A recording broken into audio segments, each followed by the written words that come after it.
Téma parlamentnej prestávky vyvolala otázky. Je v poriadku, že poslanci prerušia rokovanie na viac ako mesiac? Zatiaľ, čo v školách sa od detí aj učiteľov očakáva presné dodržiavanie termínov?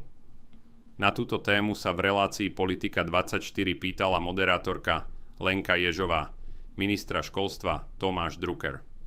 Ten porovnávanie odmietol. Podľa ministra ide o splošťovanie problému a snahu vytvárať umelý konflikt.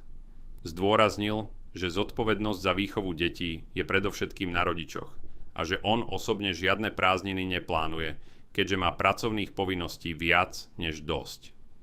Minister zároveň vysvetlil, že parlament funguje v presne nastavenom režime a prestávky v rokovaní nie sú ničím výnimočné. Podľa jeho slov nejde o problém, ktorý by mal zásadný vplyv na chod štátu.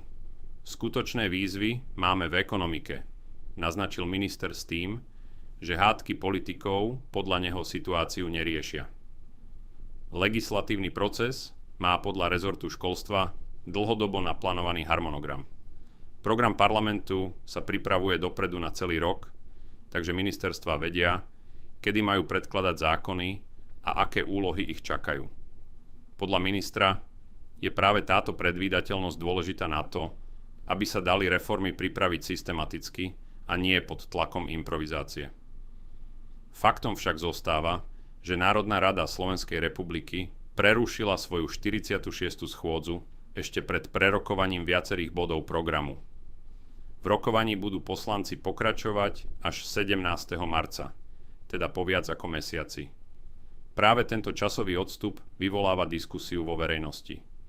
Kritici upozorňujú, že ľudia v bežnom pracovnom režime takúto pauzu nemajú a očakávajú rýchlejšie riešenia problémov, ktoré sa dotýkajú každodenného života, cien, ekonomiky či fungovania štátu. Na druhej strane zaznieva argument, že zákonodárny proces je dlhodobý a jeho výsledky sa neprejavujú zo dňa na deň. Otázka tak ostáva otvorená. Je to štandardné fungovanie legislatívy alebo signál, ktorý môže v časti verejnosti vyvolávať pochybnosti o tempe riešenia problémov krajiny?